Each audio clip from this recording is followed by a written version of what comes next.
So Ed's like that fat guy that eats cereal. Which one's the one that podcast where the guy asked those famous... is it Theo Vaughn? Doesn't he have like a guy who just No, and he's like, what do you think? Or look at him. And then he's like eating a bowl of ice cream and he's like naked. Caleb. Not naked, but he has like no shirt. He's the guy who's with that Caleb guy who has his long shirt, long hair. Yeah. Yes, yeah. that's Ed. I have no idea who you guys are talking about. I'll send you a TikTok. Send me a TikTok, dude. I'll send you a TikTok. Yeah. So hey, welcome back. Welcome back to the podcast, guys. Welcome back, everybody. Yeah. So we're kind of changing it up. We're doing it on a Thursday. How does it feel, Danny? It feels good that I don't have to do it on a Friday, Saturday, or Sunday. Right? Yeah. We finally get our weekends back, dude. Yeah. It's nice. So, Thursdays, maybe a Tuesday. I don't know. It depends. I don't know. It's kind of nice having football right in front of us, though. It does. Yeah. So for you guys listening on the Monday, we're watching Thursday Night Football. Yeah. Oh, also, I kind of feel bad for our guests, though, because we're going to be looking up at the screen from time to time, not paying attention to... Yeah, we're going to be like, so can you say that again? I'm like, touchdown! So speaking of our guest today is Mallvinder. He is Mr. Do you go by Mr. Atlas still? In some circles. Some circles. Yeah. The right ones. Okay. So he is the owner of Atlas Almonds here in Madera, California. We'll dive a little bit into that. But yeah, we're going to get started with Mr. Atlas. Round of applause. Oh, we don't have that thingy? Oh, we do, but I don't know which one it is. I don't want to mess it up. Yeah, you might get some different. Try one. No, Nothing. Maybe it gets added in post, you know? Maybe. We don't edit, so I guess. It does say applause on there, though, so I don't know. It's going to like 30 minutes in, you're going to hear, It's going to be hella loud, too, bro. It's going to bust people's eardrums. Fuck, I hate it when that happens. We'll see. Yeah, that one podcast with Lupe was like, boom. Yeah. Yeah. All right. So, hey, so how's it going, man? How was the drive here? Good, great. All 15 minutes of it. Had to stop for my duels, you know? Bring the party with me. There you go. Did you stop at Pilot to get it? No. Oh, dude, how dare you, dude? I don't think Pilot carries that. Oh, no, they just carry alcohol. They just carry the hard stuff. Just the beer. Oh, Yeah. they don't carry water? No, they don't, huh? Yeah, I don't know. There was, I don't know why, but I remember this. Obviously, we're going to talk about Pilot. The Pilot podcast. The Pilot podcast. Some guy would always, every single night, go in for a Foster's. Oh, yeah, dude. I had one. I had my first Foster's at Pilot. What's Did the Foster's? you really? Yeah. A Foster's is a beer. Like it's I don't know what's a bigger. It's like that bottle? Malted. No, one? it's an oil can. And Foster's is an Australian beer. And that thing is huge, bro. Like, it looks like a fucking mini keg. And, I mean, bro, there's no way you're going to finish it without that getting warm, dude. Yeah. And it doesn't taste bad. It's good, but I think it's just more for show. Like, oh, hey, look at my Foster's. But Doubles as a piss can. yeah, yeah, pretty much, dude. Truck driver. I have a Pilot question. Yeah. You have a what? Pilot question. Yeah, sure. Why is the pizza so good? That pizza's delicious. It's. For me, I like love it. it. I like it. See. Okay, so I used to work in the back making it all the time for like, what, 3, 4? I don't remember how many years I did it for. And I just got sick of it. But then again, it's because I'm always there. But I got a guy from New York. When he flies in, the first thing he says is, Pilot when we got pizza? Dunchies, Pilot Pizza. No! New York? From New York. From Yeah. New York. Not messing with out it. of here. Hey, well, let him know I can make it for him. Private chef, dude. He wants to fly me out, bro, every Friday. I can make it for him. Dude. What do you like about it? It's just soft. You know, that texture of the sauce. That sauce is good. It's soft, fluffy. Okay. I like the crust because they would put that butter, the garlic Yes, butter. yes. And I did like that. So Yeah. it would. But it's good. But it is good. And fun fact, Pilot didn't do that before until Flying J. oh yeah. I think Flying J always did pizza. I think that's what happens when two great brands come together. You know. And then they make a baby easy trip. Yeah, I guess I was gonna say more of like cookies and cream. You know, Oreos and milk. You know, two great things. Yeah. Bam. Yeah. So Pilot and Flying J. You know, hey, somebody runs out of money and like, hey, I got money. I can borrow you. Let me take your ideas real quick. You know, it's usually how things work. Works well. Anyways, so we're gonna get started. So, Mallvinder, what do you do briefly? What do you do now? Oh, man. I was like prepping this, answer in my head. I was like, how do I describe what I do? I think at the essence of what I do is I provide almonds for the world. That's what I do. The world. I like that. I like The that. entire world. Oh, we want to get into that. Yeah, but I'm an almond farmer and exporter, packer. Okay. Oh, almond farmer. I farm almonds as well. Yeah. We do this together. So you're saying I'm not the almond guy? No, you know what? I will say like I want to be the pistachio guy. I think. There you go. I think I like pistachios more than almonds. Not like eating them, but farming them. Yeah. Yeah. So I actually know somebody named the almond guy, so you're gonna be almond guy number 2. I'm sorry. oh, Awkward. Yeah, I got some spicy details on that, but yeah, another podcast. That was awesome. that was good. That was good. Great response, dude. All right, so yeah, go ahead, Danny. So let's start by we want to know the life of an almond. Okay, so you're a farmer and you're a processor, but can you walk us through the life of an almond, and then from there we'll have questions for you. Yeah, so the life of almond, it kind of starts with a farmer having a bad idea of wanting to be a farmer. All almonds start there, right? They're like, oh shit, like how do I make life hard? Let's farm some almonds. Conception. So when a person's starting off, they're gonna need a tree from the nursery, right? The nurseries, they're prepping these baby almond trees. They're getting it very, very small off other almond trees. They're budding it, growing it from the peach rootstock. They're grafting it, doing a lot of science wizardry, right? Farmer gets that tree, plants it. And then he's farming it for 3 years. So okay, yeah, I love it. You said budding, and you said peaches. Yeah. So what does that have to do with an almond? Like, what is budding, and then why peaches? Man, I feel like you can speak to that budding answer better than I can, but I think I can. Okay, go for it. Yeah. Okay, so I'm not sure if you know this, but my brother-in-law Chris kind of works with almonds and whatnot. So he's actually showed me videos of, so they grab a peach tree and then they kind of like take the top part off, and then that's when I guess he calls it grafting, where they would put a different part of like the actual almond tree onto the thing. So they're using the base of the peach tree, but they're using the top part of the almond. I don't know why. It sounds like a great idea, but I'm just like, damn, who came up with this, dude? Where's the clapping thing again? Oh, man? thanks. Wow. Snap it. Snap it. Oh, Yeah, there you go. Snap it. I like that one better. So the original almond rootstock actually produces a very bitter almond. The original almond's like a different type of tasting almond, can't survive in a lot of environments. With modern agriculture, they figured out, hey, how do we adapt it to different soils? Part of that is using the rootstocks of other trees. And actually, almonds are from the peach family. Oh, It's a genus name or scientific name is Prunus dulcis, something like that. Might have damn. butchered it, but now that I think about it, the inside of the peach kind of looks familiar to. Oh, damn! Holy crap! Bingo. Yeah. If all you coming together. Yeah. If you eat the peach and then you have the seed, you break that and then the almonds inside, right?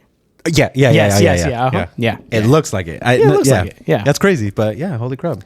Okay. yeah. So after 3 years, you're farming it. You don't get your first crop till maybe your third leaf. Sometimes you have a couple hard years. One orchard, I didn't get the first crop till its 5th year or 5th leaf. That's kind of what we call it. Wow. Leaf, year, same thing. And so after that, production increases, and then in best case scenario, you got 20, 25 years of that tree before you have to pull it out. It's not producing as much. Okay. So it's 20. That's about 20 years for an orchard. That's the life. Yeah, average nowadays. So average producing would be from like year 5 to 15. I mean, 15 years of that, Yeah, more or less. you'd hope so. You'd hope so. Yeah. So you had one that was 5 years old and not 3. Do you know why? Yeah, we thought when you had a farm, we were very good farmers in Madera, and we thought we could just go somewhere else and farm. The soil was a lot more sandier, required different type of rootstock. We had a lot of missteps. Finally, after some change in management, we kind of got it up to speed, learned our lessons, but 2-year lag. So 2 years of loss, but we learned a lesson. So different environments cause for different forms of farming. Exactly. Right. Awesome. Same exact crop, the dirt can just be slightly different. All of a sudden, you got to throw the game script away. Gotcha. All right. So you were talking about, like earlier, we were talking about the rootstocks and stuff. So how did that come into play? How did you notice that, like, okay, it's not, it has to be the rootstock? How did you notice it was not something else? Part of being a farmer is you got to be a good neighbor. You got to be a good neighbor, and you got to talk to your neighbors. And so we started, we were in an area we didn't know a lot of people. After a couple of years, start to get to know the community, start to get to know your neighbors, start to learn to ask the right questions. And they're telling us, hey, we had the same problem. They're like, we planted something else here before. We just got into almond farming. We learned to do this rootstock and to water this way. Okay. So it's just trial and error pretty much. Trial and error. Okay. That's cool. Yeah. I think before we get a little further, why did you guys decide to farm almonds and not peaches? Well, you know, when my dad started, 1985. I was about to say, take me back to when it happened, because I feel like Madera was full of nectarines, peaches, and then just all of a sudden, olives. Yeah, and then all of a sudden, with the quick change, everyone's like, "Oh, hey, almonds." Yeah, almonds. 1985. You know, when they got started here, my family was doing wine, grapes, raisins, all that. They had an almond orchard. They had always had a almond orchard. And around 2000s, the market changed. That's the bottom line, right? The return on the almonds is a little better. And then all of a sudden, 2010 and 2015, everyone caught on because there was a couple of great years, and it was doing great, and so people kept coming in, but kept doing better, and then better and better, and then all of a sudden, you know, it's time for you to, other crops have the same thing, you know, they might be 30, 40 years, but eventually they have to tear them out, and they're like, hey, what do I plant? Well, these almond guys are making money. It's like, I'm going to put almonds in as well. Problem is the whole state did that. Yeah. Right, because almonds are can only be grown in a couple places. It has to be a Mediterranean environment. Only 5 Mediterranean environments in the whole world, right? And of those 5, 3 of them grow almonds: Australia, California, and then you have your Spain, Mediterranean area, Spain almonds. But you know, all Central Valley suitable. And then we had a huge oversupply, and finally, with a reduced crop, and for people who aren't fully invested in almonds, they're like, hey, this kind of sucks, right? They're like, return's not there. Or guys who are like, hey, my almond orchard from a while back needs to be pulled out. Maybe I'll go do pistachios. Yeah. Maybe I'll go do peaches. So now we're kind of seeing that return, that diversity return to Madera. You know, you can't see it yet because they're all little baby trees of just various other crops. But right. 10 years time, it's going to be a lot more diversification back. Awesome. Okay, so you were talking about how, 3-5 years, there's no return in investment. If you're a starting farmer, like, are you were you guys pinching your money at one point because you guys invested your money in almonds, or how does that work? Is there like a safe game plan where it's just like, hey, we know we're not going to get anything back for 3 years, so we have to make other moves or plans, Yeah. Well, I was kind of, my family's been doing it. It's a different position, but to get into it now, you have to be doing something else. Like, you have to have money to take care of you for those first 3 years. So it's kind of like a hobby, right? So it's like, oh, hey, I got some extra cash. Let me put some. Exactly. And then you got to hope you have some good market years. All of a sudden, you got some extra cash. You're like, all right, maybe I can do the second orchard off the money off the first orchard. And all of a sudden, you maybe have a couple orchards. You're like, maybe I can stop working, focus on the orchard, and maybe I don't need that management company, and I can use that as my living money, right? So that's kind of how it always starts. My dad, he was working full time, had the orchard. He would use his vacation days to go work on the orchard. Oh, damn. And then eventually, I think after 200 acres, he's like, okay, now I feel like I can just work on the orchard and not work at the job. That's awesome. Yeah. So, I mean, it's tough. The entry's tough. Ag real estate, it's dipped in the last few years, but it's still a huge barrier to get in. And you really have to hope those first couple of years that you either buy at the right price or, you have a good market. But for a lot of the almond guys who came in 2015 onward, when they saw like, hey, $4 a pound price, right? And then the market dropped, and all of a sudden they didn't have that, because when they probably bought that ranch, they were using that number for their projections. And all of a sudden they're using half of that, a quarter of that. And so a lot of these guys that just couldn't do anymore, and they're selling their ranches. You see a lot of for sale signs in Madera. Yeah, actually, I have seen that. So I was like, holy crap, that's insane. I just didn't know how that works. You know what I mean? It's just like, sounds really easy. Like, or you just see all these people with it. And I'm just like, how does that work? It's not like buying a car. So yeah, I'll tell you right now. I got some numbers. You guys want numbers? I heard we like numbers, right? I'm a numbers guy, man. Yeah. Well, so like right now, if you had empty ground, good ground, 2 sources of water, to buy is like, market's a dip, but to buy is 20. It's going to take you about $6,000 that first year, just development costs, another $2,000 the second year, another $2,000 the third year, and you're hoping you get crop, but you're already going to spend about $10K an acre just in 3 years. And that first crop you get, it's like a small, you're doing it just to get it off the tree. Okay. Take that weight off the tree. Now explain it to me like if I'm 5. Which part? When you go to the store, there's not going to be any almonds there until 5 years, bro. That's No. Gotcha. Yeah. Okay. Numbers. Yeah, so I mean, it's huge barrier now at this point. It's like you got to be doing something else, and you got to be clutching your pearls and be like, all right. I really thought it was going to be a higher number, to be honest with you, dude. I really did. Well, you got your mortgage and stuff on top too. Yeah, That's and there's more factors to it. Yeah. Exactly. Yeah. I think he's farming wise. No, yeah. To get started though, I don't know. I just thought those numbers were going to be a little bit higher. I don't know with the times. The times. But that's we're like in for shit. an acre, right? So if you're getting like a 10-acre block, just throw a 0 behind all that. Oh, that was an acre. Okay, Yeah. gotcha. I feel like in the farming world, we talk per acre prices. We don't say like a set $1 land or- million. Yeah. We say, oh, this much per acre. Yeah. Yeah. Okay. Which is funny because I was talking to my dad, and he in India, they literally like use farm as a unit. Oh, he has 2 farms. Well, what's that mean? Like, like 2 farms. Like, how much is that? Yeah. He's like doing figure. I guess that's about 10 acres. I'm like, why don't they say 10 acres? Well, they just call it. Yeah, he has farm. He has Oh. 1 kith, 2 kith. Kith is Punjabi for farm. Oh, okay. I'm like, okay. Oh, okay. Dude, that's wild. crazy. Yeah. Other places, I mean, that's funny that they use farm like that. Yeah. I can't get hectares. Hectares? I don't know if it's acres, hectares. I don't know how you pronounce it. I don't know. It's HECT and then acres. Yeah. Yeah. Yeah. And I don't know how. In my mind, I can't really convert It's the it. metric version of acres. Yes. Yes. Oh, damn. Mexico, I hear. ¿Cuántas hectáreas tienes? Oh, damn. Oh, Yeah. dang, I didn't know that. Yeah, hectáreas. Yeah. So, but is this something everyone else uses besides us? Yes. Fuck, dude. Oh, sometimes I just hate the U.S., bro. I swear to God, dude. Oh, Yeah. always got to be different. Not a bad thing, but anyway. What else you got? Yeah. So we're still with the almond. We're producing now, right? We're producing. We got nuts on the tree. We got nuts in the tree. What happens after that? All right. So you're spending the whole year. You're spraying some stuff on top of the trees. You're spraying on the ground. Get rid of weeds.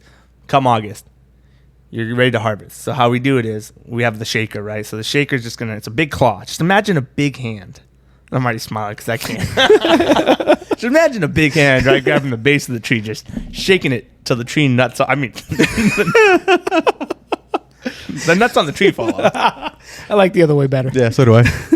And then you got a second machine. It's kind of like sweeping all the almonds up. So it's a second machine, sweeping them into a row. And you got third machine, picking it up, dumping it into a fourth machine that's like a shuttle. And it's taking it to a fifth machine that's an elevator, dropping into a big like semi-trailer. Okay, all right. So, hey, let's back up a little bit. The shaking nut tree part, or The tree nuts. No, damn, I lost my train of thought. Holy shit. No, just keep going. I'll think about it right now. no worries. All right, so then we're going to a huller, right? So what the huller is doing is, which a lot of people don't know, there's the almond, which is the kernel, it's the part you eat. Around the almond, there's a hard shell, which some people do know. And then what a lot of people don't know, unless you're in the industry, really is there's a third layer around the almond, which is like a soft peach fuzz type green layer. And that's what the huller does. The huller takes that layer off, which that's used for like cow feed and stuff. And then they take the shell off, and then they got the almond. Yeah, I've got to see that Minturn holding. I got to go over there. Bro, that place is wild, dude. It's huge. That's a huge yes, operation. dude. It is just they're constantly going. I love that smell. I know it's all dirt, but I just love that smell of almonds. Oh, actually, it's the same smell than I walked into your little warehouse. I was like, when you pack enough almonds, there's a bro, I was just there's like an earthy almond smell. yes, dude. I love it. I love that, dude. $1 million idea. Make a candle scent off that. Oh man, that'd be so subtle, and nice. Dude. And you name it the almond man, dude. Everybody's gonna smell your nuts, I dude. feel like I feel like there's a little copyright infringement on there, but who knows? Yeah, you never know, man. But okay, so they get to the hulling place and whatnot. So what happens after we know what happens to the shell, whatnot. What happens to the almond? All right, so that's where my other function comes in, right? So after the huller, they're sent to a processor. Different terms are used: a handler, packer. It's all different names for the same process. And the almonds kind of go through like a grading. It's going through a lot of machineries that are essentially taking out unwanted almonds and then sorting them into different categories, right? Like based on size, based on like scratches on the almonds, just different grades. And then from there, what I do is like once I have inventory for the farmer, I get prices from wholesalers around the world. And they say, hey, I need a truckload of NPX, right? 2527. That's a non-Perel extra number 1, which is the grade name. 2527 size, which is 25 almonds can fit into 1 ounce, which is just how we check size in the industry. Damn, bro, that's so confusing. Holy shit, that's like that's its own separate language and shit. It's Holy a crap. whole different language, and then we're putting together. We're grabbing these bins. We're like, all right, we're gonna combine this. We're gonna combine some of this quality, blend it out, get into boxes, get into 2,000-pound totes, get into a seaworthy container, and ship it out to wherever it's going. Oh wow, so you guys how does that go into play when you're shipping out? Do you have things already set up, or when they place an order overseas, that's when you get the ball rolling, like get the order going? Like part of it's already done. Part of like the almonds already kind of sorted, we know we have to sort them, so they get sorted. But when we get an order in, that's when we pack them. And depending on like how integrated the operation is, what you want to be in control of, they either do like the shipping stuff or you do it, right? So we get an order, and say it's a customer, we don't have to vet them. The simplest type of order, right? It's like an existing customer. We pack it. We tell them, hey, do you have a booking for an ocean vessel, right? And they're like, yeah, here's our booking, right? And we say, hey, we only ship to Oakland because that's our closest port. We're not going to, it's tough to get to LA for us. And we send that booking to a trucking company who's local, and all they do is send trucks to ports back and forth. And their job is to track it. They're like, okay, hey, the ship's arriving this day. We're going to pick it up. Or, hey, the ship's not coming for 2 more weeks, so we're not going to go grab that container. It's just going to be sitting in your yard. So they help us, out with that. Oh, okay. But then it comes, we load it up, they take it there. It's on the ocean vessel. And once it gets to the port, right, when the customer wants to take control of the product, that's how we get paid. So we don't even get paid till it gets there. Oh, damn. Holy shit. And God forbid you're in a country where, like, they decide they don't want to pay. But even though you have all the documents, that country's like, yeah, but, you're not in this country. Oh, shit. Oh, man, customs in other countries, it's all, passing dollars into hands. It's a whole racket. No way. Yeah. Oh, wow. Politics even overseas. Holy shit, dude. Yeah. So how many times does that happen? Like where you've run into issues where it's like, oh, I guess I'm not getting paid. For me, I play it very safe. I work with people we trust. It's never happened to me. But we're newer too. Maybe in another 5 years. I've only been doing this part for 5 years. Oh, okay. But maybe in another 5 years it could happen. Other things that can happen is like they get the product and they're like, they paid you. They're like, hey, this isn't what we wanted. Or hey, it got infested. And you're like, hey, dude, it's been on a boat for 2 months. That's not my problem. Even though I fumigated, a lot of like discussions happen back and forth. But in good business, you hash it out, right? You give and take. So they might just say they're letting you know, but if it happens a second time, you're like, what? Okay, let's figure out what we can do to mitigate this cost wise, right? Bad business is like turning your nose and be like, oh, too bad, too sad, right? Yeah. Or them being like, hey, we want our money back. It's like, hey, there's always a solution. When the international commodity trading game, there's good business is finding just solutions. It's crazy to do business with somebody that is million or thousands of miles away. You know what I mean? It's just like, oh, like what can you do? I mean, you as a business owner, you have to make sure that you get them back as a returning customer. So it's like, hey, you have to try to make amends. Yeah. But I also know that anyone's going to try to pull a fast one to try to save some couple bucks. You know what I mean? Mm-hmm. So that's why I don't deal with guys who are just starting off in the business on that international side. I'm not big enough to like take risks, even if I could charge them 50% more. For me, it's like I still have to pay the farmer whose product I'm handling. It's not all my own stuff. It's other farmers' product. And no matter what happens to the load, that farmer still has to get paid. And we're in America. That farmer will get his money from one way or another. That's so true. All right. Yeah, cool. So you're talking about how do you get all these I don't want to say clients, but you're shipping them to other countries. How do you get the connection to talk to them? Like, how do they get a hold of you to say, hey, Mallvinder, we want a load or 2 loads or whatever? Yeah, when I was starting, that was like a big concern. I was like, oh man, I'm gonna have to go find customers. But as soon as you're listed as like a proper handler, I wake up in the morning to like 5 cold calls to my WhatsApp. I don't even know how my number gets out there. Like, I'm pretty close to just abandoning it. But those aren't even the guys I do business with. The guys I do business with are local brokers here who have clients out there. And they handle the exchange. And I've got trusted partners. And in fact, after 5 years, I decided, hey, I'm just going to exclusively go to with this one specific partner just because they've taken care of me so well and made sure we always got paid and find good customers. But really, there's so many other guys on the other side doing this because for them, it's easy business to get into. All they're doing is flipping product. Yeah. Right? Mm-hmm. In fact, they have zero cost till it comes to them. And then they just need to pay me and hold that money long enough for them to flip it back to someone else. And for all I know, they've already took the money from someone else. Damn. So they have it ready. Whereas, like on the farming level, I had to have the money to farm. I had to have the money to process. I've already incurred all the costs. And I'm carrying the cost till it gets to their port. So there's a lot of people on the trading side who could get into it as long as they have the money for a load or 2. Yeah. Damn. That's the side I've never thought about, dude. Like how they get to wherever they need to. And hey, what's the back end on that? Like, dude.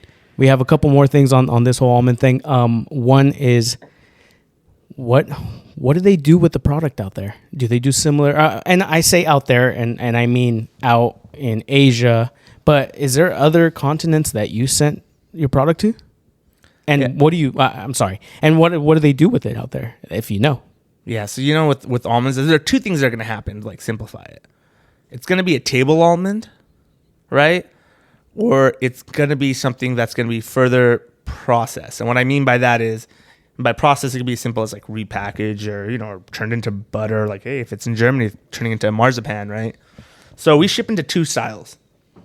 We either ship in a 2,000-pound tote, right? If it's a 2,000-pound tote, they're going to need a forklift, right? And they're going to have to unload it. And it's probably going to go into some other equipment line where it's going to be divvied out, flavored. Something's going to happen to it. It's going to be altered in some fashion, whether it's repackaged or added value. So that's like Europe. All of Europe will take it in big packages for the most part. Domestically in America, they'll take it in big packages, right? Because they're going to make their own little brand. They're going to make, Justin's butter and all that stuff, right? Then you have your 50-pound like boxes. And so what I mean by that is it's literally a pallet of 50-pound boxes of almonds. And those countries are like less developed countries for the most part, right? When they take it, they're not taking it off with they'll take it off forklift to the container, but as it's moving, it's being redistributed into local markets, into 50-pound boxes to other local markets. And it's going to be somebody from a local market might cut it open, dump it out into little bags for their little storefront. I mean, like in India, even the tiniest villages have like a corner store in every corner. We're talking about a population of like 2,000, right? Like here, to find a corner store, you have to get into the actual main street, even in Madeira. Mm-hmm. But, that's how in a lot of the, what's the word for it? In a lot of other countries, it's like the bazaar, right? It's like the farmer's market. It's being distributed. So it has to be distributed by hand. And so those countries, because they're not altering it, they want a good looking almond. So our best quality almonds go to those countries because for them, aesthetic matters. Yeah. When they're further processing it and they're handling in those 2,000-pound bags, who knows? Like if they're gonna grind it up in butter, they don't care. Yeah. Right? They don't care what it looks like. That's why our best looking nuts go to more likely to go to developing countries. That's crazy. I've heard a similar thing too, that all the almonds that are kind of like they have blemishes or whatever, they get sent to like to get trail mix or whatnot, because you're not looking at the almond when you grab trail mix, you're just throwing it in your mouth, you know what I mean? So it's just like, I was like, that makes total sense. I was like, so there's a use for any almond, you know what I mean? And you're just making it make more sense, because I was like, yeah, if they're making marzipan, they don't care what it looks like, they just need to ground it up and use it for whatever they need. Even the almonds where the worms have eaten it out and they're like tiny chunks or little webbings and stuff. End of the year, I'm talking about the worst of the worst, mixed with rocks. Like I can't even pick out the almonds fast enough. We have a vendor who makes bird feed. Oh. And he buys it so cheap from us and makes such a margin on bird feed that they separate out the rocks from the worm, and they grind it up for whatever. There's no, with animal food, what I've learned is apparently there's not a lot of regulation, but every part of the almond life cycle gets used. Even when the orchard's done, it gets grinded up, puts back into the soil. Right, the hulls go into dairy feed, the shells get used for animal bedding, and then almonds get distributed in every direction. They last 2 years, right? They're high shelf life, even longer depending on the conditions. They're not going to just go bad. Yeah. Like they could find a home in a responsible food distribution method. Yeah. Wow. Yeah, that's awesome. First thing before I ask one more question on this, I want you to drink your O'Doul. Damn, hella put them on blast, dude. Your IPA, dude. Your IPA. Finish drinking your IPA, dude. And I think he needs another one, so this is a perfect time so I could go grab one for him. But what we were going to ask, the question that we're going to ask is this. Yeah, keep drinking it. Mm-hmm. Yeah, I know you're thirsty. Damn, that bottle of the neck went down pretty deep. Thirsty. I'm hydrated. So we were wondering, and Ed has a little backstory to this. Almonds. Is there almonds that are obviously they're being exported out of the United States? Is there almonds being imported into the United States? And do you know if it is, why? Yeah, there's one specific thing being imported. I think the number is about 80-something% of all almonds in the global food supply come from California. Oh, shit. Okay. It's close to 90, right? Okay. It's somewhere there. Maybe like a high, close to 10 come from Australia, and the remainder is like pockets of Spain and like areas around that. The only thing, as far as I know, coming to the country is Marcona almonds from Spain for the novelty. We don't grow Marconas. Is it because we can't, like the environment? That's such a good question. I don't think there's a high demand for it. Oh, okay. Yeah. So taste, looks, like what's the difference? I've got a buddy who likes to bug me and say, "Man, this is the best tasting almond in the world, Marcona almonds," and he does it to get under my skin. I've like had it a couple of times. I think it's more of like the oil content because even then, like they're submerged in oil. I've noticed their packaging, just the style, like almost like it's a charcuterie board product. You know, it's like submerged, a little oil, like in an oily jar. Oh, okay. So it's more of a little fancy aesthetic look type. All right, Yeah, okay. a little dainty little charcuterie board setup, right? Yeah. So it's kind of like a different type of olive. It's like, you get the ones with the little green with the red thing inside. It's an olive, but it's just, It's different. Yeah. Okay. So the only reason I was asking was because, I was in the trucking industry for a little bit, and I've noticed that when they would send me, God knows where, up north, kind of by like weed and stuff, and when I would take it to like Fernley, Nevada, and we're talking about onions, I noticed that people in Fernley, Nevada were bringing onions to California. And I'm just like, yo, dude, I'm going over here. You're coming over there. Like, what? I make it make sense. It's just like, what is it? Because they're getting it cheaper. I know there has to be a reason why people, it work that way. You know what I mean? Because, they can have it in their own backyard, but they'd rather get it 300 miles away just because, I don't know, is it cheaper? Is it a different? It must be. I can't speak to onions, but like, I'll just listen to the orange stuff, right, with Christopher, and some of it's seasonal, right? Different states, different parts of the country are covering different seasons that can grow different varieties for different purposes. Never thought of that. Yeah, you're right. Right. It could be something like how a company grew, right? Like, say, I'm going to use this as an example that's not true or maybe true, but like, say, we think of potatoes, we think of Idaho, right? Yeah. I imagine somewhere else grows potato, but it could have been a company that was growing potatoes in Idaho, had land in California for a processor, and maybe it's cheaper for them to send their potatoes to California because they already had the infrastructure. So there's sometimes there's like a commercial business like messiness that we see that, it's for non-practical reasons. Yeah. And maybe they want to make the move down the road and then there's like the season stuff and other factors. But that's the one that causes the most like, oh, that's kind of weird. Why are you doing that? Sometimes companies grow in weird directions. I've noticed that, and I'm just like, as I see it, I'm just like, wait, make it make sense. But right now, you kind of breaking it down and just kind of thinking a little deeper. I'm just like, oh, damn, that actually does make sense. You know what I mean? But I know that happens with a bunch of different, everything that we kind of do. But I don't know. I thought like, hey, you're exporting. I was like, hey, let me ask him. You know what I mean? Pick your brain a little bit on what you know about that. Yeah, and so I thought that this was the last ag related question because I'll fire away. I can ag all day. Yeah. We have some more things that we want to talk about. I mean, not just ag, but do you have a sticker that says "My job depends on ag"? No, but dinner definitely depends on ag. So, and this was a question that we thought about right before you got here. You drive an electric vehicle. Mm-hmm. It's your daily driving vehicle, right? Uh-huh. Okay.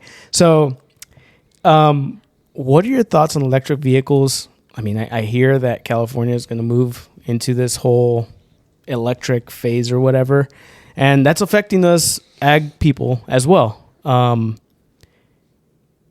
I've heard of electric tractors.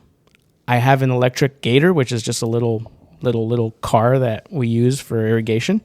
I hate it. I didn't like it. So what are your thoughts on electric vehicles in ag?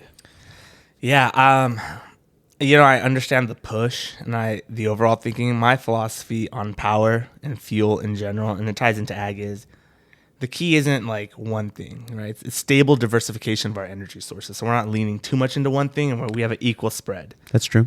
Ag is not one of those sectors where we should be leaning as heavy as California is pushing into electric, right? It's just that our grid isn't set up for it, especially the remote locations. Like, how can they possibly expect us to manage a charge, especially like the forklift sweep that's going through?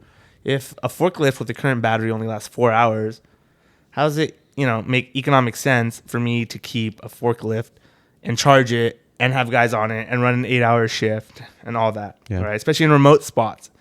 I think it makes sense for a lot of stuff, and the overall push for electric makes sense if the grid could support it, because then you have your consolidation of your energy source, and if it's coming from one thing, you can better control its flow, right? But you need diversification. So you're just, even on like a geopolitical scale, you're not vulnerable on one spot, and our energy it's lifeline, right? It's the core of what produces GDP. You know, it keeps the hospital lights on. It's energy is everything. And to lean into one thing so heavily, especially in areas that don't make sense, right? Putting one solution over a variety of problems is asking for trouble. It's lazy. It's a lazy way to attack problems. That being said, I mean, I'm a big proponent of sustainable energy. Gotcha. Do you have something else for ag? Yeah. So my thing is just, it's not necessarily ag based, but my question is, what was the reason behind purchasing a vehicle? Was it just because like, hey, did you like the car? The car's nice. Don't get me wrong. I've seen them. I've been in one. I fucking love. I don't know how to say it. Rivian. Rivian. Yeah. Okay. See. They're beautiful, man. So how do you like an overall performance? Like, oh man, I hate this truck. do you really? Yeah, dude. I've had 3 Dodges, and like, you know, I've gotten older. I drive more stable now, but my last 3 Dodges, they got beat up. You know, like it was a bad, abusive relationship. I've never had a cracked windshield or major problem. I had 2 cracked windshields on this thing in 4 months. Dude, I have a bad taste, and I don't mind charging it. That's not the. I'm a big boy. I can take the plug out every night and put it in. That's not a big deal. I hate the windshield issue that came up. And in general, the reason I got it is I wanted to get electric. Like, I wanted to feel what that felt like. And my cousin had a price lock on the Rivian from early deposit. Oh, okay. So I was like, yeah, let's do it. But to be honest, with vehicles, like, I'm a rough driver, but I also want to feel the buttons. Right? And all these electric vehicles, they're taking all my buttons away. Yeah. Like, I want to be able to change the AC without having to, like, fiddle with the screen. You Yeah, know? dude, I've noticed that. Oh, it's like sensor. No, touch you screen. got touch It's like a touch There's screen. no Ah, buttons. there's no buttons. Yeah, even to change the AC vent direction, I'm like, all right. And then it's like slowly dragging. Oh. That's how my girl's car, dude, is. And I'm just like, dude, there's like a 2-second lag. I'm like, I want it now, dude. Like, Yeah. what? Oh my God, dude. Like, the kids are burning up in the back AC. Like, hey, can you turn on the AC? Hey, I'm waiting for the screen. Like, I can't do anything. Nope. So, yeah, dude, that's crazy. But so my question with that is, so it was just to get a feel of electric. It wasn't because like, hey, you're trying to save the environment or anything like that, right?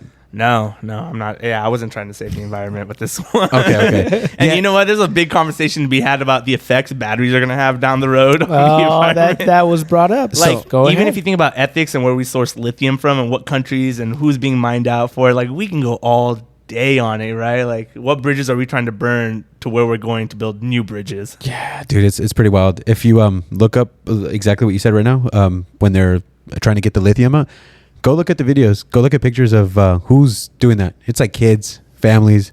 They're out there just scarving, just shoveling away, try to get whatever lithium they can. And I'm like, just so you can. Sorry, not you, just people No, with you're EVs. right. You know what I mean? And it's not just like you were saying right now about the grid.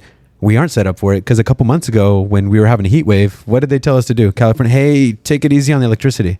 I'm like, wait, what? You're having us get rid of our lawnmowers, or it's like everything that relies on the grid. But you're telling, wait, hold on, we can't do this. But we're pushing it down your throats, but we're not ready for it. Yeah. So it's just, I was just kind of curious on, what your thoughts were, especially going into ag, because that's where politics comes in, right? There's policy, and the people who tell us to slow down, hey, don't do this. Those are the people who are actually working, right? Like, the people working in actual government bodies aren't the same people who are passing legislation.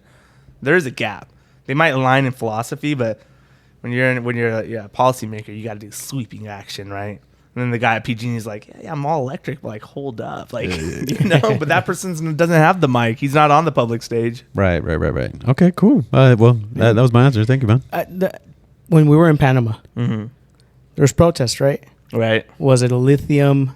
Shut up. Was it a lithium mine? It was a mine being leased out by a Canadian company. Yes. Yeah. I can't remember if it was lithium. I'm not sure, but yeah, it was some pretty sort of gnarly. like rare metal. It wasn't like coal or something. It was like a heavy metal for some sort of industrial use. Yeah. Oh, it's funny that you bring up coal. I was gonna mention this earlier, but you brought it up now. So, did you know like everything that's going into like making those things? Like our grid isn't set up that we have to we're generating all these coal power plants to keep these EVs running. I'm just like, wait, isn't that like counterproductive of what we're trying to accomplish? So I think the thought behind it is, okay, if you can concentrate these major mega producers, they are efficiently burning coal. Yeah. whereas having like little pockets of coal, maybe. Right. I think that's the thought behind it, and that's where I'm like, hey, that makes sense. That's like diversifying your fuel. And you made sense when you said that, because at the end of the day, we don't want to rely too much on fuel, because if something happens with whatever other countries we're having issues with, like, hey, we have a backup plan.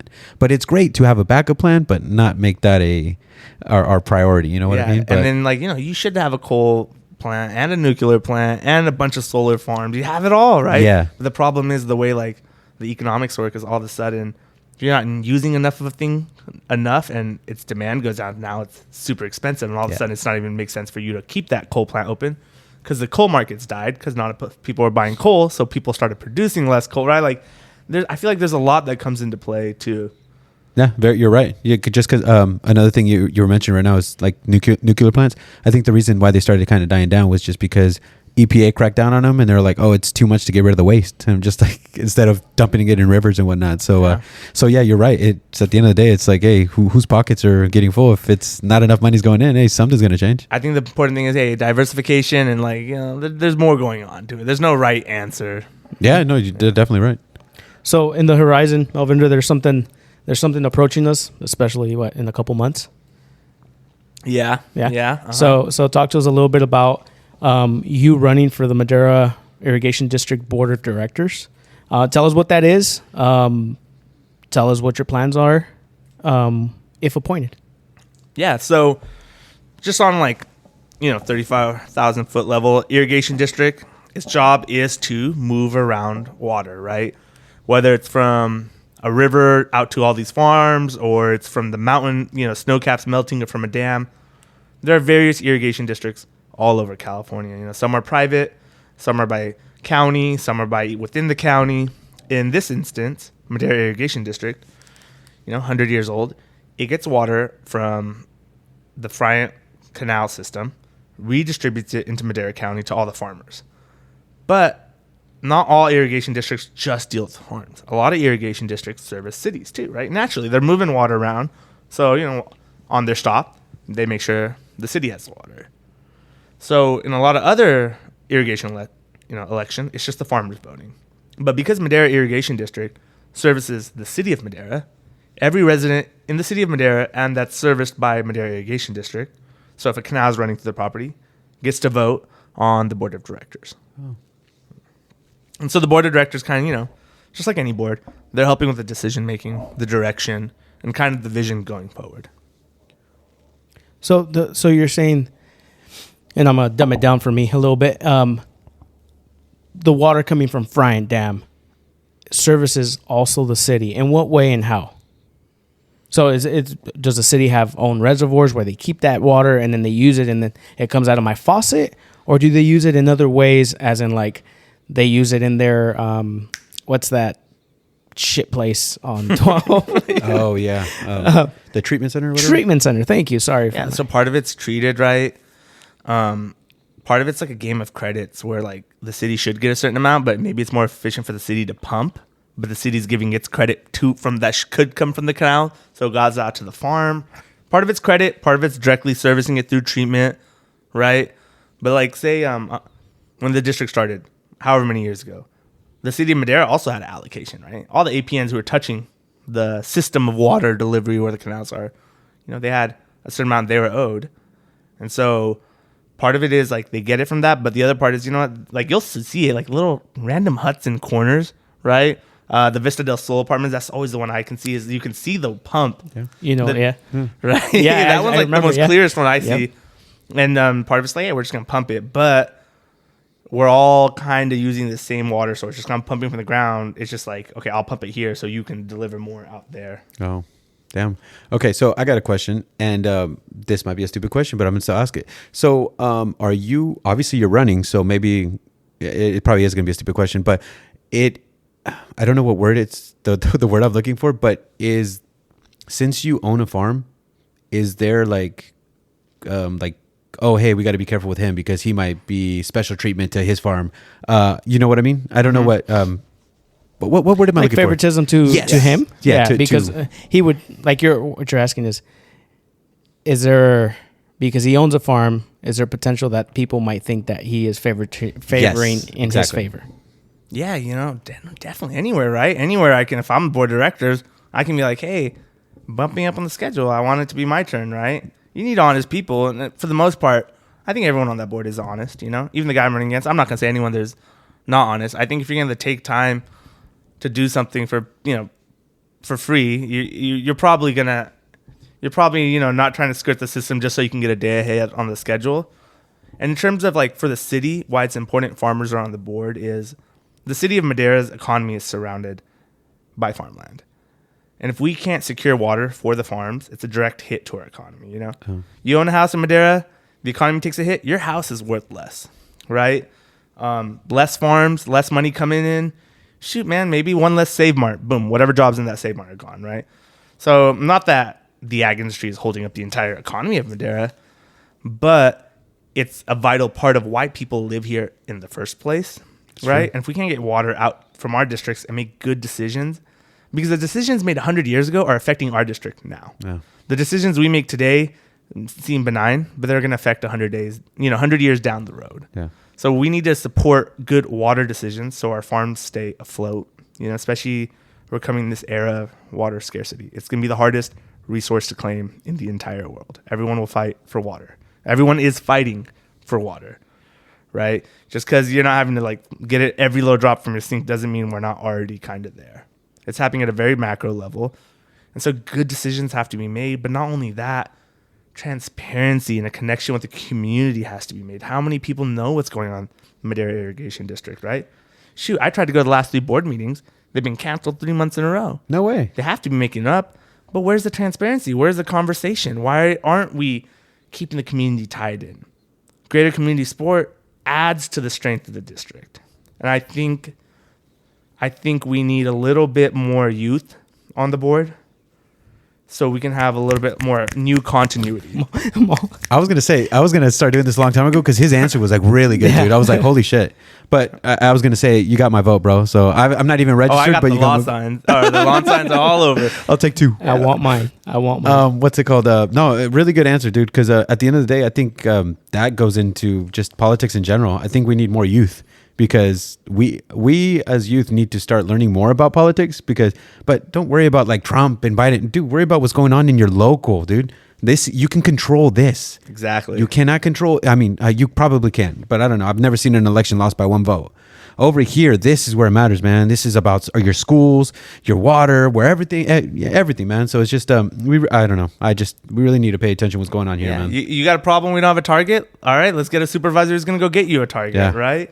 Streets aren't getting clean. Let's find a supervisor who's gonna, push the right things to get it done. Speaking of that, I've done that, dude. Because where I live in the ghetto, dude. But I'm hey, I pay taxes too, though, dude. How come if you go down the street by Lions Park, hey, you walk the sidewalks, hey, their landscape's done, their trees are, everything is done. I'm just you walk mine, dude. There's fucking hot Cheetos wrappers from the kids. There's weeds growing everywhere, the bushes and shrubs, and I'm just oh, damn, okay. Who do I need to email? So I took pictures, sent an email, and they're like, hey, please don't send emails again. Please contact me directly. We'll take care of it going forward. And I'm just ever since then, I really haven't had a problem. But then again, I haven't been going on my walks, so I don't know what's going on in my neighborhood. But it's funny that you mentioned that because as soon as you start, getting a paper trail or just start talking to somebody, hey, shit gets done. Yeah, squeaky wheel gets greased, right? Yeah, man. Yeah. I love that. I'm going to get that slogan tattooed on my back, man. I love that. First tattoo be that. Tramp stamp. Mallvinder, where did you go to school? All right, well, I went to school to Dixieland Elementary right there. Oh, damn. Speaking of Pilot, Pilot was my supermarket food place. I'm moving back to where I grew up, and Pilot is my first stop to get food. If I'm having a bad day and I need a candy bar, it's Pilot. So just to give context, Dixieland Elementary, and to tie it all together, is about 5 miles west of, Pilot. Mm-hmm. Oh, dude, it seems like this podcast is being held together by Pilot, dude. We just need to get sponsored by them already. I was just going to say that. I'm Pilot, if you're listening, Jimmy, old pal. It's me, Danny, again here. If you want to sponsor this... Pilot or the Browns, dude. Either or. I was just gonna say some Brown tickets would be nice. Yeah. We're Browns fans here. If he's running this podcast, bro, yeah, we're Browns fans. Real Browns fans. Yeah. But Dixieland K-8, I had 18 kids in my graduating class. It was a true farm school. Fuck. So that school consisted of me, the kids of farm workers, and the kids of farmers. Yeah. And that was the demographic. That was me at Howard. I went to Howard and I didn't realize that. And I was just like, oh, we're all regular kids, whatever. And then I started realizing growing up, I was like, oh man, hey, you're just like me. Your parents are immigrants and they work in the fields. And that's why you're out here. And I'm like, oh shit. I'm like, it just made sense. I was like, oh fuck, that's why we're all out here. I did the ELD for a few months. Same, Just to dude. get on track. And I'm the fourth kid in my family. You think they would have figured out English for the kids? Yeah, I had dyslexia, so I was just like trying to figure out what the fuck that word said. So I was like, oh shit. So Dixieland's a K through 8, right? Yeah, K through 8. We're a middle school, elementary, preschool, all combined. When you get to high school, you're like, oh, what the fuck? I have to go to a different class. Yeah. So jarring. Dude, that was me too, man. I was just like, what are we doing? Like, why are we switching? I forgot my backpack the first day too, to make it worse. I had to like, How do you forget your backpack? I don't know, and they had to call my name on the speaker, and I was like, oh shit. That's awesome. That's funny because when I went to school in Delano, I was kinder through 5th, and then middle school was 6th, 7th, and 8th, just like TJ and TJ 7th, 8th, bro. Oh, really? Yeah, that's why when you said 6th, I was like, what? Oh, yeah. Delano is 6th, 7th, 8th. Cecil Avenue and Almond Tree Middle School. So did you not go to 6th grade camp? I did. Oh. I did. I went to 6th grade camp in middle school. Oh, damn, that's crazy. 5th grade, they take you for the day. And then 6th grade, you stay for the week. They give you a taste, and like They give you a have little more taste, if you make yeah. it. Yeah. Damn, okay. Yeah. That's sick, dude. So it's a little different. So I guess I was a little prepared for. Yeah, I thought it was a shit in middle school. I was like, oh, I'm growing up, man. You know, but yeah. Anyways, you didn't go. So you forgot your backpack? Yeah, so you forgot your my backpack. No. So then high school came up. Luckily, I played football in 8th grade at TJ.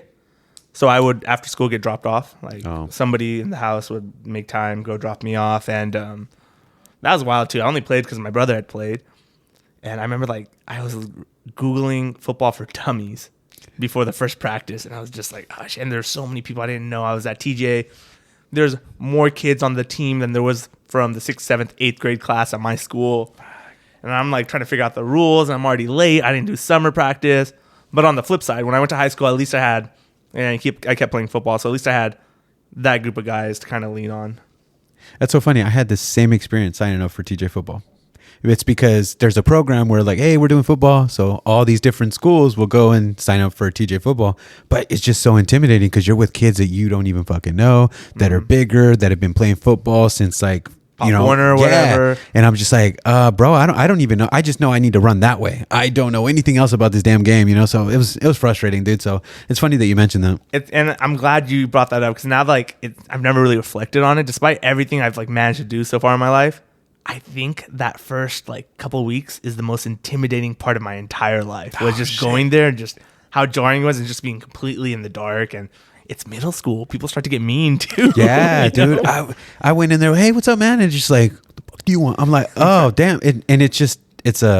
I was just shell shocked because I was just like, holy fuck, is this what high school's going to be like? And, you see TV shows and movies and they're like, oh, you get pushed into a locker and you fucking, I'm like, fuck, is this what it's really like? And then I'm like, oh, damn, it's just kids being mean, dude. Yeah, dude, Like, it's way worse than middle school, I think. Yeah, I think so too, man. I think it's just when everyone's testosterone and shit's coming out, bro. And I'm like, fuck, bro. But Raging. But you got a little taste of football too. Like a day. But just like he said, like that was probably like one of the worst 3 weeks or whatever. How did you feel? It was the worst day of my high school life. High school life. Yeah, Okay. high school life. Backstory is I knew this guy in high school. And it was junior year. Junior. Yeah, I'm gonna put myself out there. Yeah. That's fine. Go for it. I'm gonna put myself out there. It was junior year. And so it was. I came to Madera when I was a sophomore. Didn't know anybody in my sophomore year, and then junior year I started talking a little bit more. Anyways, met this guy, and then he's like, "Hey, you want to join football?" And I'm like, yeah, sure, I'll try it out.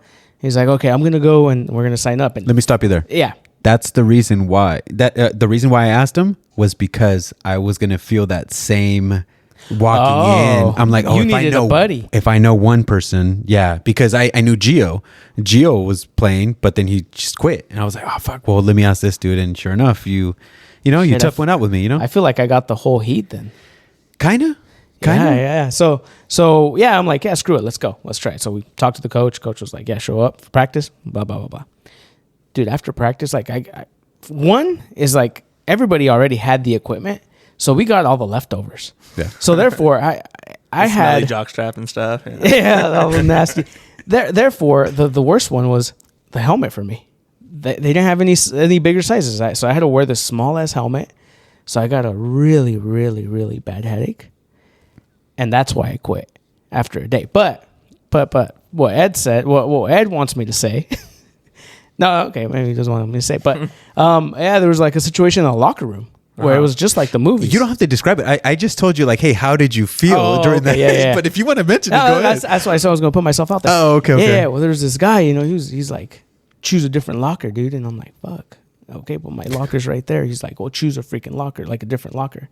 Anyways, it blew out of proportion. I wasn't moving. Like, I wanted to get my stuff, and like, yeah, I quit after that. Yeah. Name him. Let's just shame him. I don't know his name. I don't know his name either, but he was the tallest black dude I've ever seen, bro. Wait. What year is this? 2007? We graduated 2008. No. Yeah. 06, 07, something like that. Yeah, Michael McAllister. Yes! Holy shit! That's him! I had Spanish with him freshman year. Bro, that's him. He would carry a guitar, right? I don't remember that part. Oh, damn, dude. Holy shit. That's him. I don't think I remember seeing him ever again, like even after in high school. Like, I don't. Well, I mean, I stuck it out a couple more weeks and I kept running into him, but well, I mean, like I said, I had class with him freshman year, but he was a senior. Shit, okay. Senior class. Oh, damn. Okay. Yeah. He was very intimidating, and sucks that it happened to him. I was right behind him, but he took all the heat, and I was just like, damn, fucking junior high. Not it wasn't even junior high. I think it was like 5th or 6th grade or whatever. And I was like, these feelings all over again. Yeah, no, I feel it. Yeah, it's intimidating. Yeah, dude. Shout out, Mike. But I'm still here, buddy. the helmet problem, bro. If you would have gone the next day, it's because we got to practice, and we, again, like he said, we got the leftover equipment. They put air, or they take air out of your helmets. Unfortunately, he didn't come the next day and was like, hey, I gave you guys the equipment, but hey, let me fix your helmet. I was like, oh, fix my helmet. And sure enough, it just deflates, or if he's like, is it too loose? Wow. And then it inflates. I'm like, oh, fuck, dude. So, but you did have long hair at the time too. So, I mean, yeah. Excuses, right? But yeah. Anyways, I didn't stick it out. But anyways, back to this. So in high school, or after high school, where'd you go? Yeah, after high school, I went to UCLA. I was going to be a doctor. That was the decision. I had made all of high school. I was like, hey, you know what? You know, my dad growing up, like I worked on the farm, but for us, it was like doing chores. It wasn't like, let me teach you this skill so you can take over type stuff. It was like, oh shit, we're behind. I only have 2 guys working today, and like, hey, go check the water type stuff, right? My dad is very adamant. He was like, to everyone in the family, to the kids, right? He's like, no farming. And for him, he came from a background of farming in India, and his dad was mad at him that he came to America, saved up all this money, and bought a farm. Shit. Because, you know, and farming's hard. There's a lot of emotional weight. And so sometimes you don't want your kids to go through that type of stress. And I think that really ingrained in him. And he's like, no, you guys need to get educated. Like his brother was a district attorney in India, right? His siblings were educated. He went to school, but then he decided, hey, I'm going to come to America instead. And so I think for him, there's a part of it was just like, for him, farming wasn't glamorous, right? Something he did, something he could put food on the table, but he did not want it for his kids. Right. And so he was always like, no, you're going to, you're going to study, do this. And I'd always done good in education. And so I wanted to be a doctor. Like, oh, yeah, that's cool, right? Like, I mean, when you're told, hey, do that, you kind of get enamored with the idea. So I went to UCLA, and I was a pre-med major. So it was your idea? Like, hey, that's what you wanted to do? Or was it kind of engraved in you? Like, I think it was engraved in it. But, I mean, I can't say growing up I was like, oh, I don't really want this. I'm just going to say I do.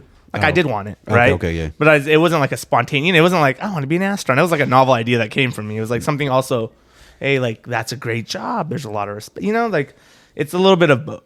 Right, yeah. And it's, I honor that, because when you're young, dude, I mean, yeah, policeman, firefighter, all these things sound really great, you know what I mean? But at the end of the day, it's just like, for you to being that young and just be like, hey, I want to be a doctor, and still kind of follow through, going to UCLA, that's wild, man. Oh, man, there's a lot of brown kids who I'm sure, bro, I'm sure. But, I got there, and I got my ass kicked. Like, I did really well at Madera High. That first year was tough, because you're dealing with a lot of kids who are, like, top 1%, right, of like their class. Like, I graduated with a 4.5 from Madera High. Ooh. I went to UCLA, and I had to drop a couple of classes preemptively because I was like, I'm gonna fail this class. I called my brother one day. I'm like, I was like, I got wrecked. He's like, hey man, if you know, drop it now. You get an X amount of drops. And so it was a tough adjustment, and I got the hang of it eventually. But then as I was doing the process, my sisters were actually done with med school and they're in residency. Oh. But it was such a long process, and I'm a lot younger than my siblings. So I watched half my childhood. My sisters are away trying to become doctors. Okay. Right? And so for me as a kid, when you've only, like, or even like when you're 20 and your sisters have been in med school residency for almost 10 years, that's half your life they're doing that. So in my head, I was like, dude, I don't want to commit to this. I don't know if I want this bad enough. So I decided to become an EMT. Oh. Because that was kind of like a thing too with a couple of people. Like UCLA, they had a good program. Like it was like a side. It was like a UCLA program, but not part of necessarily the actual school. It was like an extension side thing. So on the weekends, I went to EMT school, became an EMT, did that for a month, and then I was like, oh, okay, this is really cool. I don't want to be a doctor. Right? Like I was like, So just a taste of being an EMT, that was just like, that was the decision that... I liked it. It was nothing about the job. It made me realize I don't love this enough to put the dedication it warrants. Oh, okay. Right? Like I just like, I need to make a decision, and this is not an easy thing to do, and it's going to take up X amount of time in my life. I don't want to do this. And nothing crazy happened. Like all I did was like transports. It was just like the most vanilla stuff. And I did like 4 weekends because I was still going to school during the week. So it was only like weekend stuff. But the cool part was it was in South Central LA, and like it's like right off Crenshaw Boulevard was where like the little, it's like a little house, like an EMT, like it's like a little base of operation, a little hub, but it's just like a little house where they have like a driveway for the ambulance. And shit? Yeah. But yeah, so I kind of pivoted. I was like, all right, I'm done with 2 years of school. I'm not gonna, like, what can I do? I'm gonna go back to agriculture. And my brother had already gone back, right? And my sister was becoming doctors. My dad's like open to the idea, right? He's like, he got his doctors out of his system. He's like, so he wasn't against it though. Like he wasn't like ready to disown you and shit. Against it, but not really, because at that time, because I have a lot of family now in Central Valley that farm. The difference is a lot of my cousins were from the ground up raised to be farmers. Oh damn. Right, whereas like I wasn't. And a lot of their kids, like my dad's thinking, oh, you know what? They actually are going to come back. They actually are going to get back into farming. And like my brother had. So he was more open to the idea. And farming was doing well, right? Yeah. Like he was comfortable. He felt comfortable with the operation. Yeah, there wasn't that risk anymore, right? Yeah, he didn't feel that stress as much, right? And like I said, like my sisters had become doctors. So somebody was going to be able to take care of him in retirement, like if I was a fuck up. Right? So I think that pressure was a little off. He's like, all right, it's fine. And so I went from like I went in as a biochemistry major, changed to a biology major. So I had all my pre-med stuff done. So I wasn't going to be like, oh, let me be a business major or whatever. And I could talk to that too. Like, if I knew where I was going to be at now, I wouldn't have done the same degree, right? But I ended up being in environmental science with a minor in conservation biology. Oh. So like everything I learned was about sustainability, environmentalism, all that stuff. Especially in LA, that was the height of almonds are using all the water and sending it to China. Oh, God. Like literally that's what my classes were, especially like in 2014. But yeah, I finished up, got it done. I was out in 2015, and I was officially working June of 2015. I'm about a few months out from my 10-year, full decade anniversary back into farming. Holy shit. Welcome back, man. Yeah. 10 years. Holy shit. Long time. Hey, so you were talking about like water and almonds. So when did they realize that, well, you probably don't know, but what was the reason for switching the stock?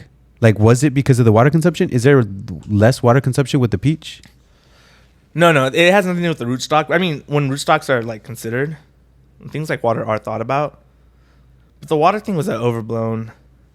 I can get into the conspiracy of how this happened. Yeah, almonds do use a lot of water. But when you look at like the nutritional density of an almond, you're getting all your minor nutrients. Look how many calories are in 27 almonds. Yeah, it's a decent amount of calories, right? Get the equal amount of broccoli. Like, yeah, you'll be full, but how much nutrition will you have eating that much broccoli? Yeah. Or how much nutrition will you have like with a head of cauliflower? That many carrots even, right? So it was a little overblown in that sense because the nutritional density across water usage is extremely comparable. And the other thing is it's a tree. Like it's doing tree stuff. Like, yeah, you're also growing a tree that same year. It's not all going in to the almond, right? No. You're growing a tree. What's a tree doing? It's sequestering carbon. It's taking it out of the air. It's producing oxygen, right? It's creating a habitat for animals, shading out the ground, etc. But it was a way overblown thing. And, there's still talks. I hate ag pointing fingers at ag, right? But at that time, there was a big shift in almond milk and the consumption of it. And there has been a little bit trace back on how this article kind of got pushed and what industry might have had an incentive. Oh, dude, so it's an agenda. Holy crap, it could have been an agenda, right? I mean, It's, I mean, it's all hearsay, and I hate pointing ag finger at another ag industry, Yeah, but yeah. it was an overblown thing. I mean, almonds do use a decent amount of water, but like I said, it's a tree. It's doing other stuff for the environment as well. Photosynthesis. Anyways, what you got, man? No, I don't have much after this. Do you have another ag or another question? No, I just like asking questions. Well, I got to tell you guys my career after that. And yeah. Go ahead, because I was actually going to ask that I was going to ask after college, is the stuff that you went to college for, did it transfer well in what you do now? No. No. I wouldn't say so. I think it was maybe like it gave me perspective.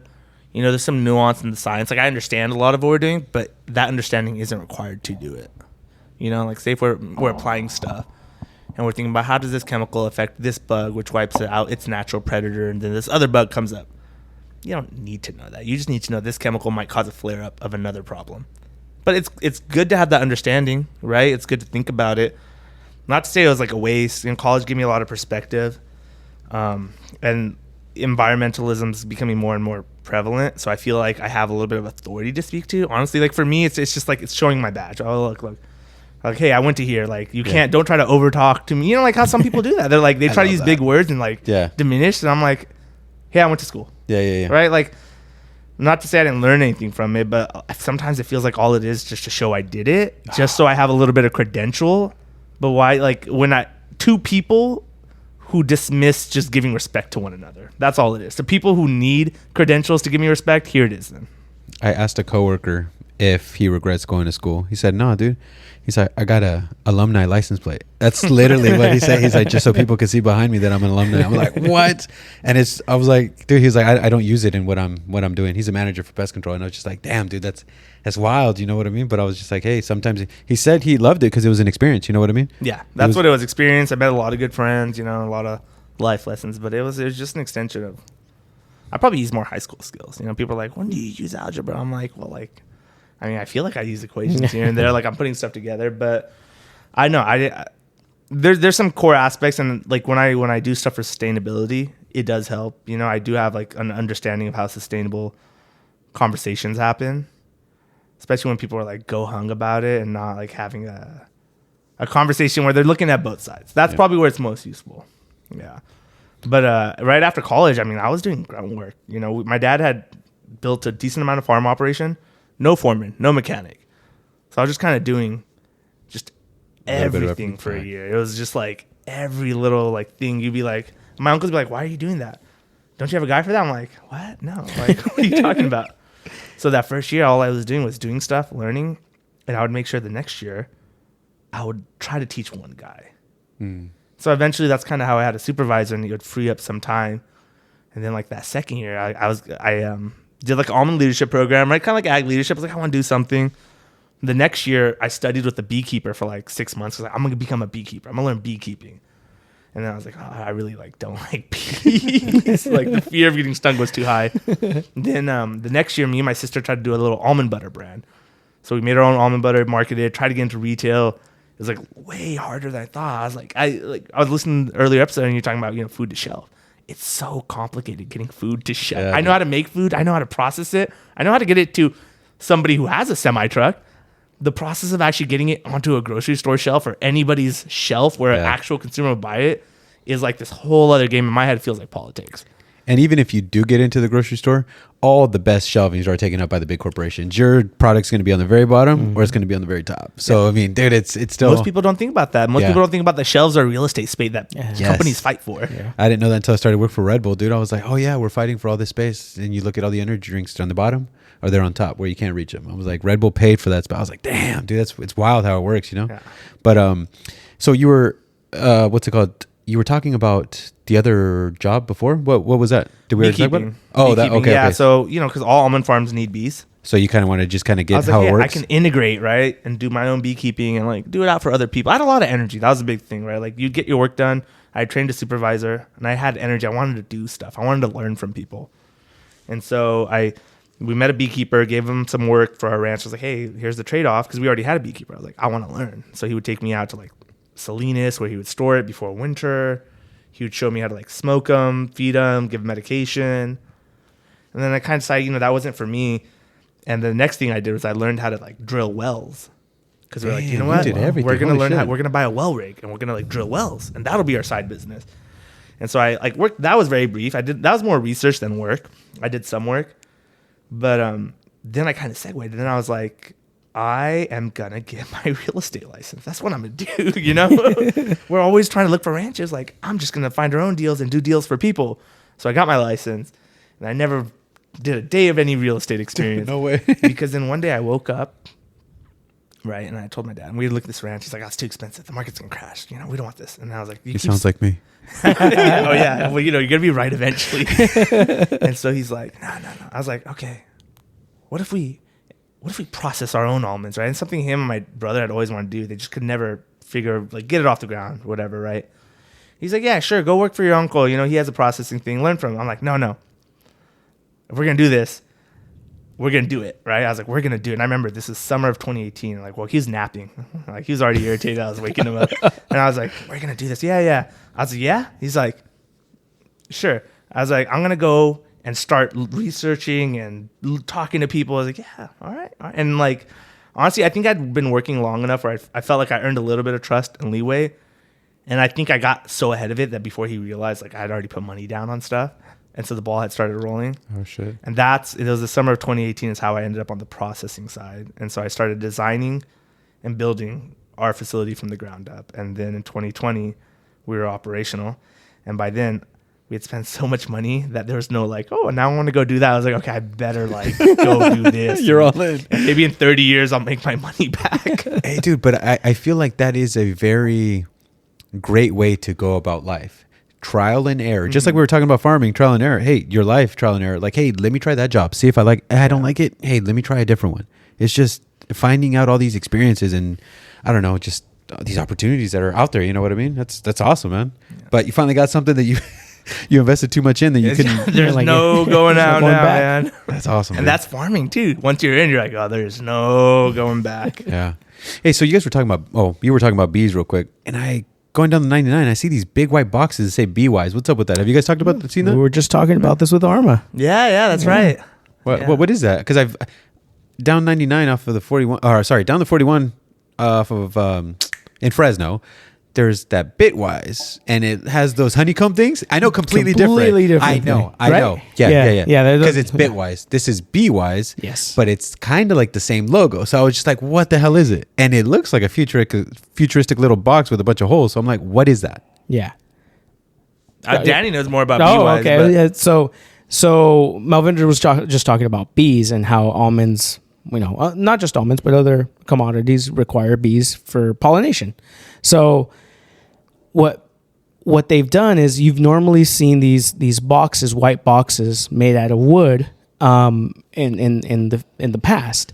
And what Beewise is it Beewise, right? Beewise. Yeah. Beewise. Well, I don't want to say the wrong thing. What Beewise has done is they've gone practically for like it's technology now, and a lot of these technology and ag is coming from Israel. Is that what we were discussing? There's a lot of ag investment or ag technology investment in Israel, and a lot of like the playgrounds also here because they have a lot of like constraints too, right? Like in terms of soil, water needs, other stuff going on.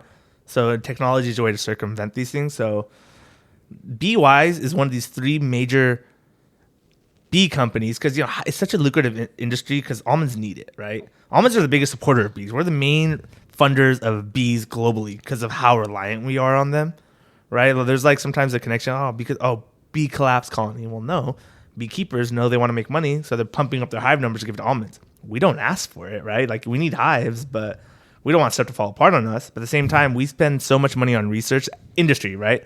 The industry spends millions on research like nobody else does to how to keep bees healthy that help these beekeepers out. But because there's so much money involved between a beekeeper an almond farm, you're seeing, people, entrepreneurs looking for opportunity. So traditionally, beekeepers have these, they're wooden beehives. They place them around. And so there's three different companies doing three different kind of things, but all of them revolve around how do we monitor the hives and take care of them. So what Beewise does is they create these big metal boxes to put the wooden boxes inside of to keep the bees warm when it's too cold, to keep the temperature right, to watch the to make sure the hives are doing well. They use sensors to be like, oh, this hive is dying. Send someone over, swap the frames around. But another company like Bee Hero does a similar thing, but they use like a device that like sticks to the side of the hive. So they're all using different technology, but the point is they're trying to use technology to monitor the beehives and hopefully, keep them healthier. And that's actually wow. Yeah, because if you just leave a box outside in its natural environment, dude, things are bound to happen. You know what I mean? So you got to protect your investment. Holy crap, that's awesome, man. And they're out in February, like that's when we get our worst frost and stuff too. Oh, damn. Yeah. So now, okay, so I thought bees go out during spring and whatnot to pollinate. It's like, why are they out now? Different crop out there or what? Now, they probably have them here just because they probably don't have space anywhere else. Mm-hmm. But they usually take them out to like a lot of our beekeepers are from Florida. So yeah, they would take them elsewhere, right? Yeah. Because our climate is about to change. Yeah, so like they'll come in like January, and they'll send semis, and they'll bring them from Florida, and they'll be here for like a month or two, and then they'll go back to Florida, and they'll use them over there for like the orange groves and stuff. Because from what I've heard is that almond honey sucks. Yeah, it's not good. It's not good retail honey. Yeah, it sucks. So they take them to other places like Florida, and then they put them in the bloom in the citrus groves. When it blooms, that honey is sweeter and it tastes better. But then they'll move them around to somewhere else, like maybe they'll go to plums, or they'll go to some other stone fruit. They go to Dakota just because they have a lot of like wildflowers that make good honey. Yeah. Wow, holy crap! Never. Idaho. I thought all pollen was the same, like whatever they use to fucking make a honey. I didn't know it was a different outcome because of the whatever they're collecting. That's crazy. Yeah. But if you have like bad allergies during almond bloom season in the Central Valley, find a beekeeper who has almond honey. That should reduce your allergies to it, is what they say. Oh, fuck. I've heard of that too. No way. Okay, well, almond honey. Okay, I'm gonna fucking look up because every time I see it, it says raw honey. I don't know what kind of honey I'm getting. Yeah. We'll hook you up with someone local. And it's also interesting. A lot of Eastern European people are beekeepers. I don't know if you've noticed that. Yeah. We have a ton. Like our main beekeeper is Eastern European, and he brokers a lot too. So all the guys he brokers are, I guess, also Eastern European. But it's interesting to see like certain ethnic communities really into a certain field. I don't know what part of Eastern Europe. I've never asked. Maybe I should. Yeah. Next time you see him. I'm not good geologically. Where's that? Where's Europe at? That way. It's that way too. I think it's that way too. No. Okay, I think it's funny that you mentioned that because I've noticed ethnically, like, I used to work at Red Bull, so I'm saying this not because you're Indian, but a lot of store owners are all Indians, different type of Indians, but it's just like it seems like they all got into the retail part. A lot, I would say 90% of my store owners, they were all, whether they were Punjabi or whatever, I don't know. I don't know all the different ones, but I'm sometimes curious about that too. I mean, there's something to be said that like once somebody does it successfully and somebody comes from your country, like, hey, get into this as well. And I think there might be like a relatively low cost of entry to opening up like a little store versus another type of business, right? Like franchising, they kind of set you up. Right. And I think there's a lot of like just natural entrepreneurship with Indians. Like, hey, like you should, start your own business type thinking for our community out here. And because there's a lower maybe cost of entry, I think that's how come there's so many convenience store owners. Yeah. Plus for them, it's a job. They get to be there and they get to run it. My parents actually, the two times, once they owned a store and it got robbed while my mom was taking a nap. So then they sold it. And then before that time, they were going to buy another convenience store, but that owner who was going to sell it to them was shot. Why? I know. What they call like dad lore and stuff? Like, I just learned this like last couple of years. I'm like, what? It's crazy because there was a store out in it's next to Visalia. I forgot one of those towns, Exeter or whatever. Literally 15 minutes after I serviced the store owner got shot. He got into a fight with his brother or some shit, and he just fucking ta-ta. Wow. I was like, dude, I could have been in the fucking walk-in just like stalking or some shit. Yeah. You know what I mean? So it's yeah, pretty crazy, dude. It's a strangely like dangerous line of work. Yeah, dude, and it's just for like what, fucking $100 it's in the cash register, dude. I'm just like, yo, dude. But it's crazy. But I really enjoyed, kind of talking to all the owners and stuff, just because I learned a bunch of stuff, and you get to bullshit with them, Well, like the word that I learned was tika tika. I don't know what it means, but he would say it to me all the time, and I was just like, I think it meant like brother or And I friend. meant like, okay, that's okay. Tika. Yeah, sure. Tika. Yeah. So what does it mean or what? Tika, like tika, like that's okay. Oh, okay. Tika. Now, brother. Ah, he Not told me it was like brother. Tika tika. You probably like, oh, does that mean brother? Yes, brother. Yes. You know, it's also, Oh yeah, probably. I've noticed in the Central Valley and like our local country stores, right? Like, what would you call them? Like Bonita. That's a what would you call Like that? a country store. Country Yeah. store? Yeah. A store lot out of, in the cuts. A lot of Muslim populations now, like that community runs a lot of the stores that you find in the countries. Like our local one out here in Bonita, they're from Yemen, and they do a lot of these smaller outskirt type of stores that they taqueria, they've got drinks, and They really cater to the people around them. I love that, dude. yeah, Because they don't drink, but they got all the booze. Yeah. Yeah, dude, I have noticed that, and it's kind of cool because at the end of the day, like I said, they're catering to the people that are around there, and like La Bonita is a staple, even though it used to be across the street. I love how they kind of just rearranged everything, and it's just like, dude, you're passing by. I'm like, dude, they have everything. You know what I mean? And it's obviously it benefits them, but That's the closest food for me for miles from my office. Like I eat more than I should. La Bonita. Oh, that food's good. I have yet to eat at La Bonita. What? I haven't ate it there. We'll fix that down the road. We need to fix that. Yeah. So I stopped there one time. There were so many flies on the ceiling that I just my couldn't. God. Yeah, sometimes it happens. Don't look up. Just don't look up. It adds to the flavor. It adds to the culture. I'm just like, something's bound to fucking fall down, bro. And I'm just like, I can't do it. Ed has stories on these little markets. Oh yeah, dude. One time I was in Orange Cove, dude, and I was just like about to walk in and stock in. Bro, there's a fucking I don't know if it was a sheep, lamb, or whatever, but the carcass is just fucking hanging from the fucking inside the Damn. walk-in, bro. And I was just like, bro, it's just leaking on the fucking cases or whatever's on the bottom, like fucking ghost and shit. Grimy. Yeah, dude. And I was just like, okay, well, I can't get to my product, so I'm like, I'm just gonna leave these cases here. He's like, oh no, I moved. Bro, he just fucking grabs the shit and just fucking takes it outside, leaves it on the counter. He's like, you stock, I put it back. Bro, it's just wild, bro. Crazy fucking stories, dude. I've seen some shit, dude. But I made some really good friends too. Some guy in Madera named Raj. He used to work for Frito-Lay. Raj, if you're listening, shout out. Yeah, dude, fucking, he was the Frito-Lay vendor at Pilot. I ended up fucking moving to Red Bull, and then he ends up owning a store in Vice, and I was like, oh shit, and I ended up being really good friends with him, man. Really good connections with that guy, dude. So it's like, it's in life, it's just to the people you know. Yeah, it's all networking, right? Yeah, dude. No matter where you at, yeah. I think that's the reason why I kind of want to make this podcast too. You know what I mean? Like I got the hookup on a fucking almond butter now, or almond honey, Yeah.